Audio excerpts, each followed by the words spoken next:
An Argentine wonderland built in a time of terror. Everything had to be bigger and better. This place was a statement of their political will. An incongruous Turkish castle, part of a fantastical vision. Climbing the spiral staircase, you catch glimpses of something you can't quite believe. A woodland homestead in Finland conceived by an eccentric visionary. This place was a magnet for Finland's artistic elite in its day. And an aging North Sea complex that found a surprising savior. Something huge was needed, and it arrived in the shape of a helicopter.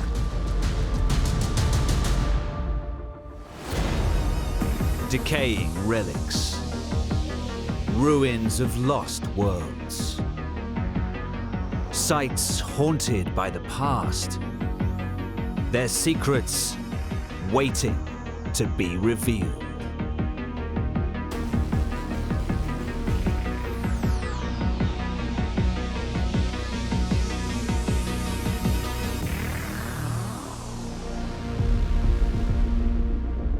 A 120 miles east of Istanbul, Turkey, is a fantastical structure.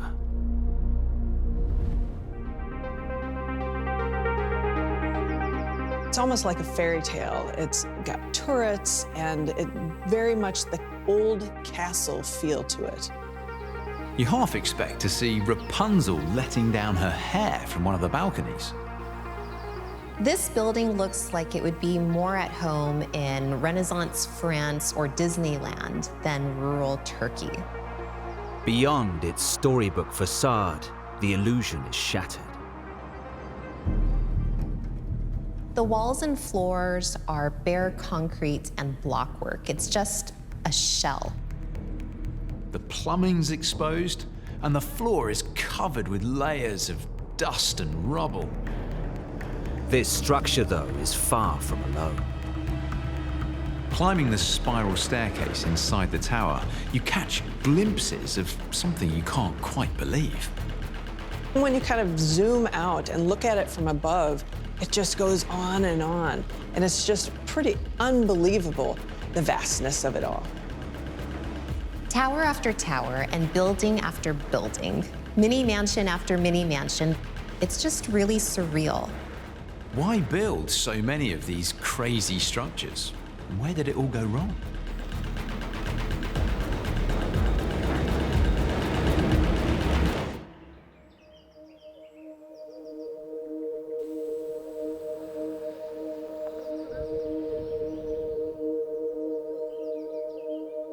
Tolga Özbek was one of those who dreamt up this mind-bending project. Biz Mudurnu ilçesinde sıra dışı bir şehir kurmak istedik. Bütün dünyanın dikkatini çeken bir yapı oluşturmak istedik. The idyllic surroundings provided more than just a desirable view. The region is famous for its natural beauty and its thermal springs, which have been in use as far back as Roman times. It was these thermal springs that first drew the attention of the company behind this massive project. This is Burj Al Babas. It was to be as unique in design as it was in scale. Victorian mimarisinden esinlendik. Türkiye'deki Galata Kulesi ve Kız Kulesi esintileriyle beraber. Much like how the famous Disney castle logo was inspired and influenced by grand European castles, you feel like the architects may have taken a few liberties. They were not replicas. They took fantastical ideas and made it their own. What they were selling here was, for a price, your own slice of a fantasy world. This design wasn't just an architectural experiment, but a sales tactic. Tasarımda öncelikle Victorian mimarisi ele alındı. Bununla beraber bizim Türkiye'deki yabancıların çok dikkatini çeken Galata Kulesi ile birleştirilerek bir mimari oluşturuldu. Bu yapılara karar verilmeden önce 15-20 ayrı bir model çıkartılmıştı. The target market for this development was people from the Middle East, from Kuwait, from Saudi Arabia, from UAE. They're going to love the trees, the mountains, and they're going to appreciate the fantasy that has been set up in this development. It seems to have worked. Ve başladığımız yerde bizim beklediğimizin çok üstünde bir talep oldu. Değişik bir projeydi. Çok ilgi gördü. Construction began in 2014 with a $200 million budget. The asking price for each of the chateaus would be between $400,000 and $500,000. But there was a problem. Most of the work we can see today hadn't even started when the plots were being sold. The company had to show their clients what they were spending their money on. They produced a catalogue with detailed 3D renderings of what each home looked like when finished. And these mock-ups dripped with luxury. Buyers were promised homes fitted out with all the mod cons. Villaların içerisinde termal su var. Banyolarda ve jacuzzi'lerde termal su kullanabiliyorsunuz. The pièce de résistance, though, was the roof balcony, which offered views out over the entire development. In addition to hundreds of fantastical homes, there would be plenty of amenities on offer. This wasn't just an area with these castles. This was to be a whole development that really felt like a resort. Burası girişte resepsiyon kısmımız, müşteri kabul kısmımız. Zaten yan taraflarda da resepsiyonlar, restoranlar ve fast food'larımız var. Fransız mutfağı ve Türk mutfağına özel restoranlarımız olacak. The region's famed thermal waters would be the main draw to this massive structure. Ilık havuzlarımız ve termal havuzlarımız var. Jacuzzilerimiz, şok havuzlarımız, buhar banyosu, buhar odalarımız, saunalarımız. Inside, the large circular pools were to be surrounded by marble pillars, decorated with gilded scrolls, and views straight up to these huge domes suspended above. The architecture of the main complex would be no less impressive than the rest of the development. We're going to have nods to the U.S. Capitol, to St. Paul's Cathedral, just really very much over the top. By 2017, construction was gathering pace. But Burj Al Babas would soon go from fantasy to nightmare. The Turkish economy was tanking, and plummeting oil prices were hitting the developers' target market, the oil-rich Gulf clients, hard in the wallet. Sales were beginning to dry up, but the building work pressed on. By 2018, the company was in serious trouble. They had only sold 350 out of the 587 chateaus they had built. The construction company declared bankruptcy, and when they were no longer able to pay their workers, everything stopped.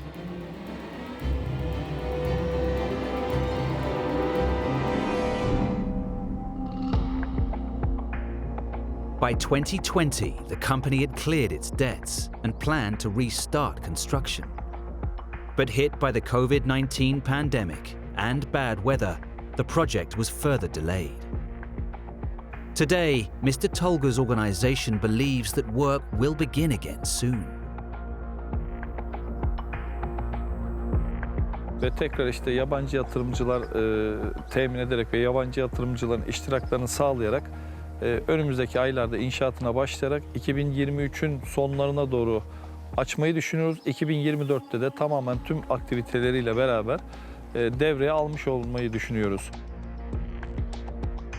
They now want it to be even bigger and better than what was originally planned.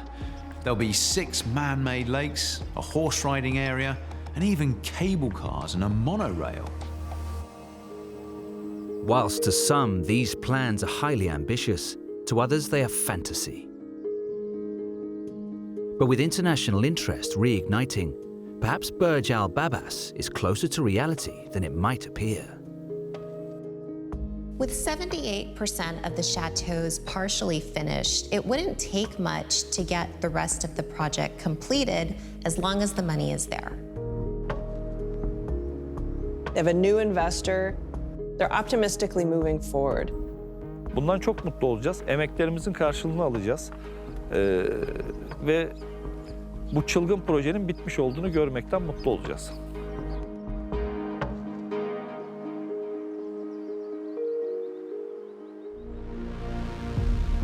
In a suburb of Buenos Aires, Argentina, are the twisted remains of an ambitious vision.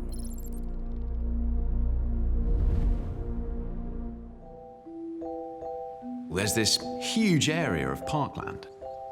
And in the middle is this giant tower, which looks like a sword that's been plunged into the earth. Hidden amongst the greenery are the remnants of a vast and strange infrastructure. There are unusual buildings, whimsical, fanciful buildings. There's a giant place that looks like an abandoned Parthenon theater. There's even a giant model of a man lying down on the floor.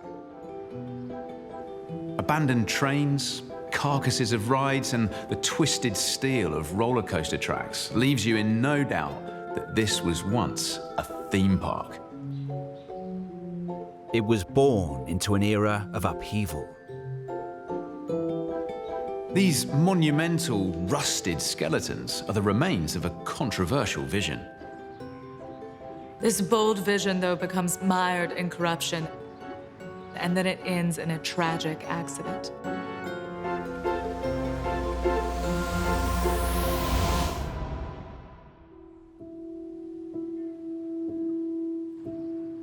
Fernando Berediclian has worked here since he was 19 years old.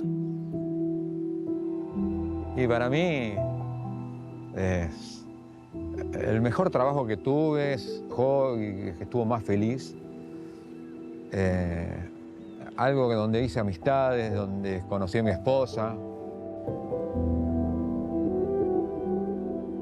These are the remains of Interama, a vast theme park that offered something for everyone.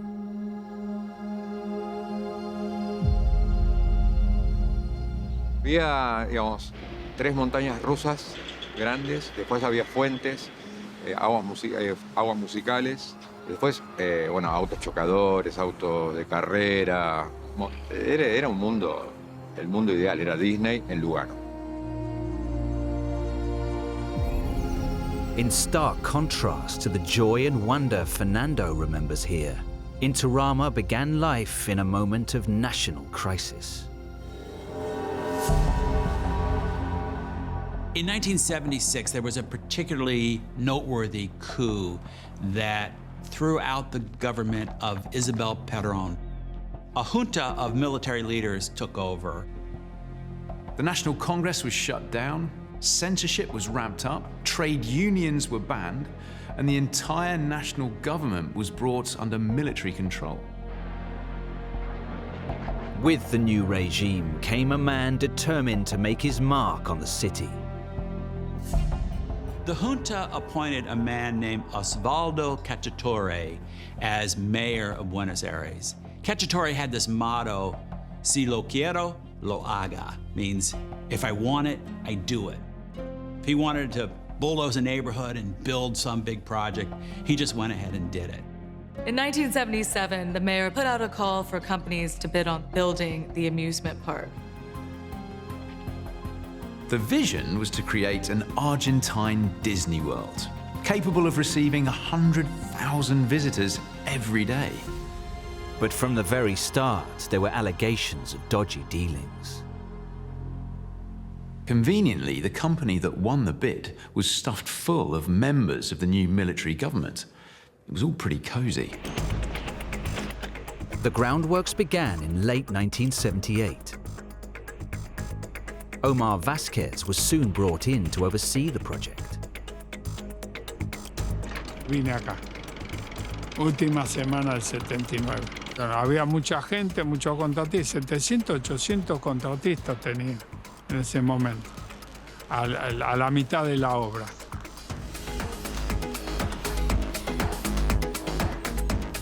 By the early 1980s, work was progressing quickly.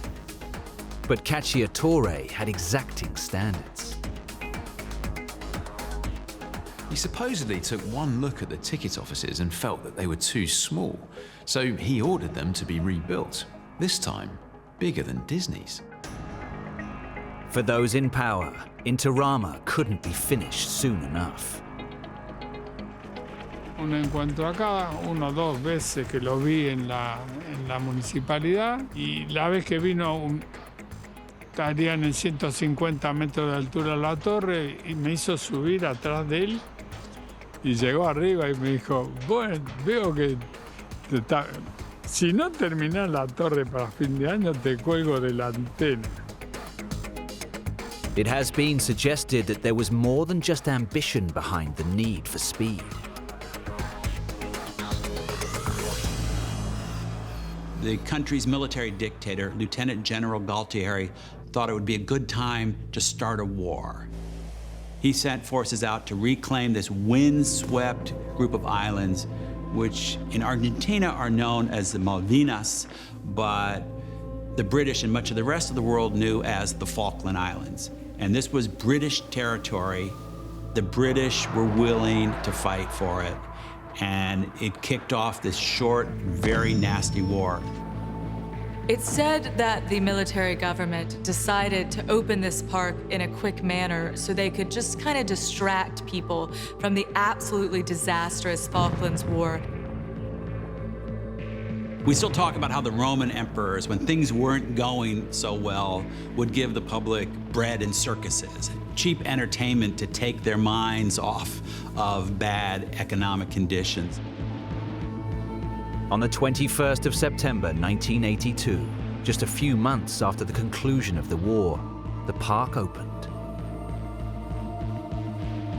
They had a lot of stuff that was pretty cutting edge for any amusement park, much less one in a country that was suffering economic difficulties and defeat. But of the promised attractions, many weren't finished in time. And just over a year after Interama had opened, the Argentine people went to the polls. Democracy was finally restored. This was a great moment for the country, but it spelled trouble for the park. When the new elected government came in, they started investigating what had gone on in the construction of the park. Where had all the money gone? Who had gotten rich off of this operation? And there were plenty of scandals to be found. The corruption allegations didn't seem to affect business. In 1985, there were over 1 million visitors.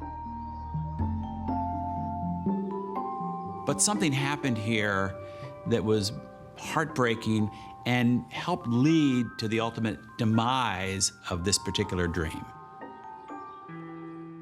One of the most ambitious rides became a symbol of what was to come. Vertigorama. Era la montaña más grande del parque. Digamos, superaba 5 o 6 veces a cualquiera que existiese. Nunca había visto algo tan grande. Bueno, no se pudo abrir y eso fue la gran frustración. Porque siempre faltó algo. Decían que faltaba una computadora. As attendance and revenue fell throughout the 1980s and 90s, the rides that had opened began to suffer.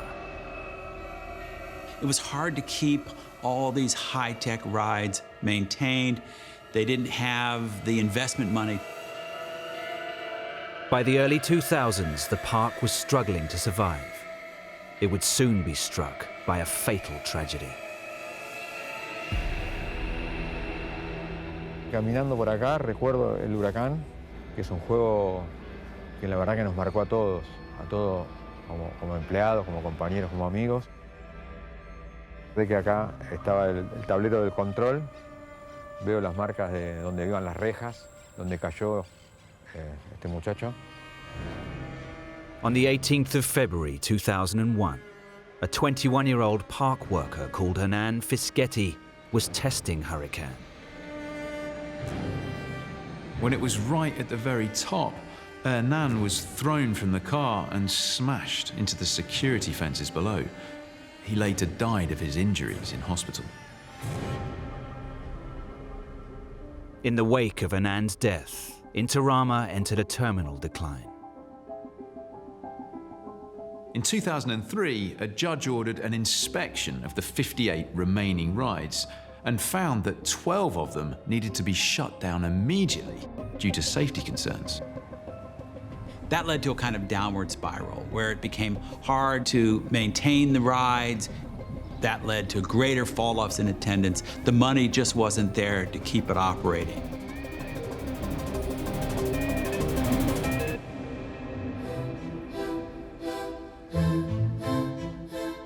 After a failed attempt to reopen the park in 2007, the rides that weren't ripped out were left to decay.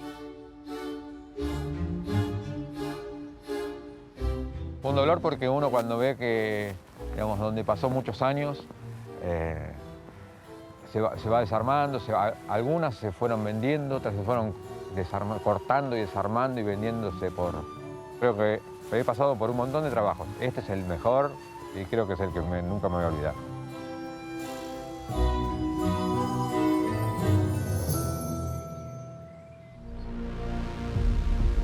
On the rugged eastern coast of Scotland, near the town of Macduff, nature collides with the modern world. We have these steep cliffs that plunge down right into the sea. At first, this looks like a natural coastal inlet. As you get closer, you can see engineering at play here, structures built into the coast. Parts of the infrastructure hint at an industrial purpose. It's near the oil boom town of Aberdeen. There are all these boarded up buildings with very simple Spartan interiors that have been stripped completely bare. And out of one wall comes a huge metal pipe that plunges directly into the water. This is clearly a complex of pools exploiting the geography and harnessing the wild North Sea. To what end is initially unclear, but the distinctive geography here has provided multiple uses and ensured the life of this facility has taken some surprising turns. It's like a natural amphitheater was there, and we've built something right at the center where the stage would be. That stage would eventually play host to global stars, showing off some of Scotland's finest performers. It's hard to believe how much it decayed. Pat Wayne is part of an organisation determined to bring this place back to its former glory. She fondly recalls this site teeming with people. All the local kids came down here. It was where they had their fun. It was a focal point. You had to fight for your blanket to go down in your spot, sort of thing. So all that would have been covered with people. This is the Tarlair swimming pool, a public health facility born out of the ashes of a great trauma. The First World War had had a traumatic effect on the health of the nation, not just with a number of soldiers returning from the front injured both physically and psychologically, but also with some of the negative results of the recruitment policies, which revealed just how unhealthy the lifestyle of many average Britons was at the time. Exacerbated by the Spanish flu that swept the country, 1918 went down in history as the first year in which recorded deaths outnumbered recorded births. Public health was now in sharp focus, and interest was heightened further when voting rights were extended and the electorate tripled. In the 1920s and 30s, the government massively increased the provision of health facilities in the UK. And if everybody is a voter, then we want everybody to feel like they're being looked after by the government. This led to the construction of more than 300 lidos and outdoor pools. Local councillor John Hurd sensed an opportunity to be part of that drive and transform Macduff from a small herring port into a booming tourist resort. In 1929, he proposed plans for a pool. Despite global economic meltdown triggered by the Wall Street crash, Hurd's vision weathered the storm. At first, there is the idea that government needs to stop spending.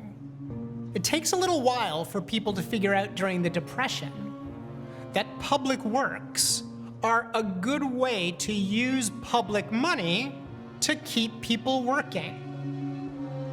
With local unemployed men drafted in, construction was complete by 1932.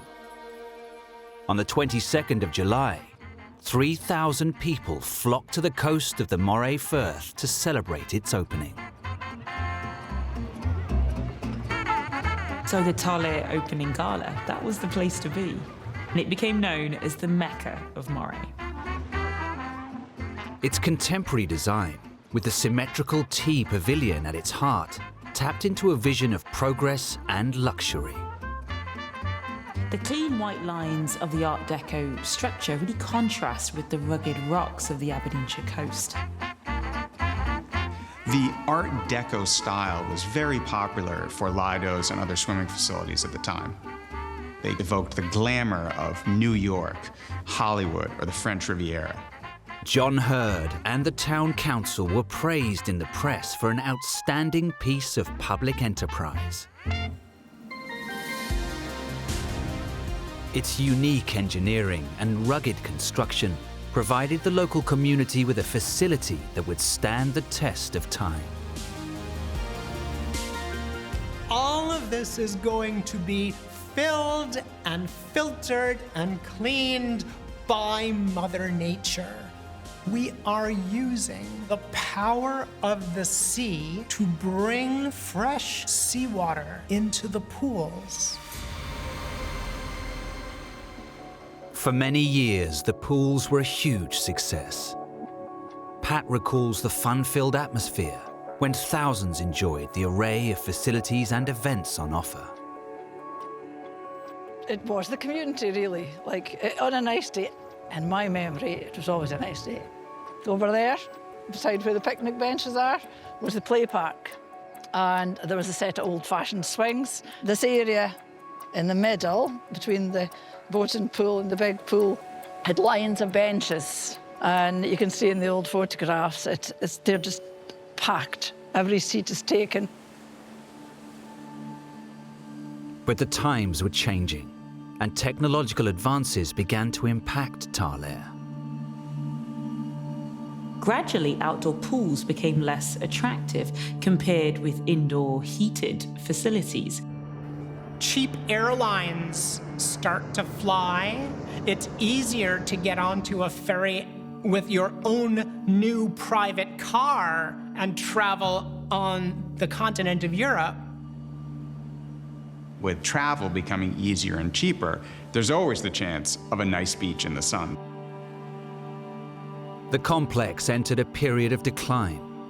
Numbers plummeted. Just 80 people turned out for the annual opening gala in 1975. Then, council funds for maintenance were pulled. Something huge was needed to save Tarlair, and it arrived in the shape of a helicopter.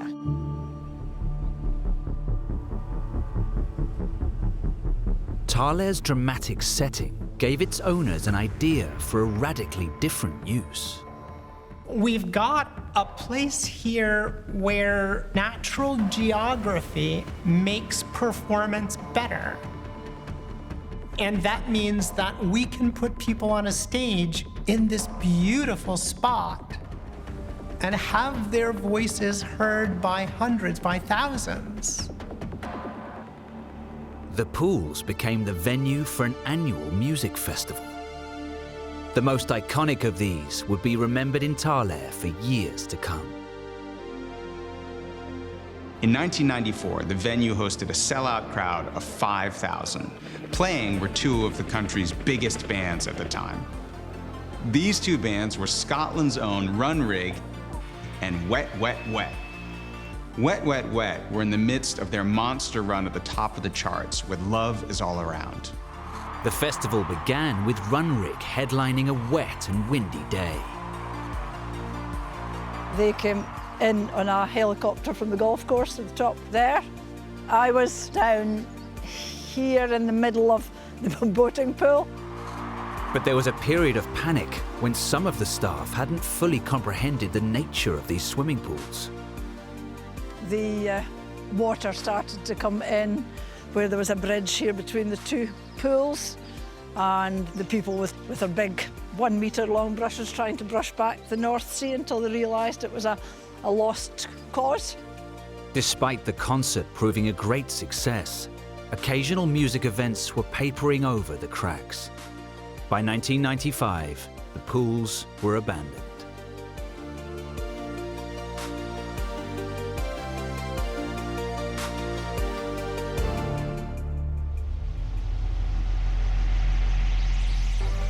Come 2012, a new fight was beginning for the future of this complex, and it continues today.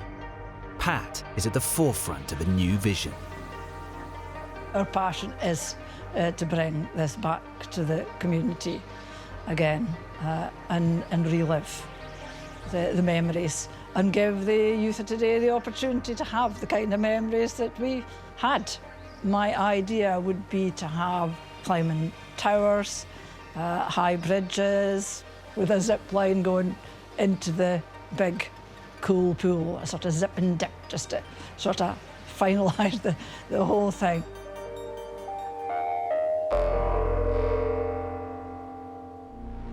"16 miles outside Helsinki, the urban sprawl gives way to the natural world.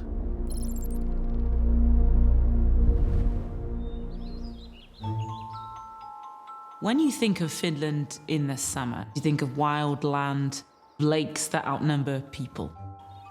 You think of trees, this very rustic life, being very in touch with nature. Hidden amongst the dense pine forests are remains of an unusual complex. It's a collection of almost random buildings. There's a fabulous little tree house, some very odd, whimsical constructions, maybe almost something like a hobbit might build, or elves, or some woodland creature. Having endured brutality, loss, and trauma, the man who created it retreated into the wild to build a new way of living. The message here is, I don't need a lot to live a happy life, but what I want has to be fun, it has to be playful. It's a sanctuary he borrowed from the world and returned to the world.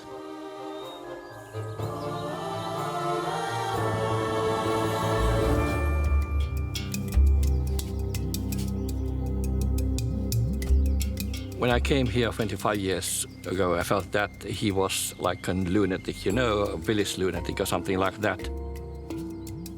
Jens Gellin lives next door and has many memories of his unusual neighbor. This was the main house where he was living. This was the main door, and there where he slept over. Finnish weather could have 30 degrees Celsius minus, and still he survived. At first, there seems to be little order here, but there is method in the madness. He had a very different idea of what a living space is like. You're not going to see a fitted kitchen here. it's sufficient. You don't need anything more than this place here to make your food. Who are we to say that there is only one vision of living and how one should organize living space? This is Villa Maaru, dreamt up and hand-built by Ellis Sinisto. Sinisto's background was unusual, to say the least. He wasn't born in poverty, but soon was thrust into poverty when his family lost their home due to his father's gambling habit. As a young man, Sinisto wound up as kind of a vagabond, a drifter, without any steady source of income or any real place to call home. He was marked by national as well as personal trauma. In the early years of World War II, the Soviet Union launched a massive invasion of Finland, known as the Winter War, and Sinisto was drafted into the army. Sinisto's devotion to pacifism was so intense, he refused to shoot the enemy even when they were invading his homeland. And as a result, he was thrown in jail. Then he ends up in a psychiatric unit where he acts up rather than go back to the prison camp. After the war, Sinisto settled down in a small town outside Helsinki. He staked out a little bit of land that he wanted to make his own, and he didn't have any money to pay for it, so he worked out an arrangement with the owner where he would do various jobs, and over time, in his payment, he would take little bits of land. By 1954, he began to build Villa Maaru out of anything he could scavenge or recycle. He worked by day, but by night he came back to his plot and built his structures. He would add on a building here, a lean-to there, a quirky tree house. Over time, building up this little community. You have a homestead, you have a house, you have everything here. But what he built was more than just a home. It was an expression of something that would resonate far beyond this woodland sanctuary. He took his friends or strangers, whomever came inside here and had a good time. If we go further here, we have then sort of a hotel, because he could accommodate here more, 15 people or so. For a man who seemed like he just wanted to get off in the woods and tinker with things, Sinisto had a huge network of friends and associates, and his home became a kind of a magnet, a place of pilgrimage. Ellis and his constructions would become emblematic of a Finnish folk art movement called ITE, or self-made life. IT artists are self-taught. They don't look to the standard artistic world for their models. These were artists who were less focused on making permanent forms of art and getting commercial gain from that than in living in an artistic way. Ellis was both the artist and the art. I have to give an example of how to live in a different way, and to combine the nature, recycling, doing food, what you can get from the nature, and how you are with friends together. The curious structures became a gathering place, drawing acolytes from across the country. Yeah, this is important. It's walls, Romance walls, and here we have eerie sinister, and one of the most famous composers, Koczynski, done together. Some of the biggest names in Finnish music, dance, and photography came here to spend time, to learn, and to experience the site. Band member Mika Ajapalo remembers his own pilgrimage to meet the unconventional artist. Did you ever witness his dance? Yes, 2 times. Usually when there were more people than me. Did he take his clothes off, or was he? He was nearly always naked. Have a kitchen outside. He was there naked and when make food. So my wife remembers it always. We're Finnish, it's normal. Like many before him, Mika came to collaborate with and be inspired by Sinisto. This was his house. He used to hang out in here. In the 50s and 60s, Ellis used to write songs, lyrics to songs.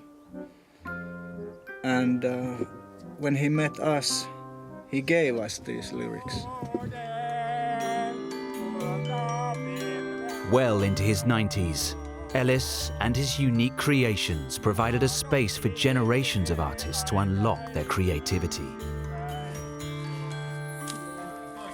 One of his fans said he dared to cut the strings that tie us to modern life and society. He always said his goal was that all those who visit me would leave happier than they had come. And he seems to have achieved that.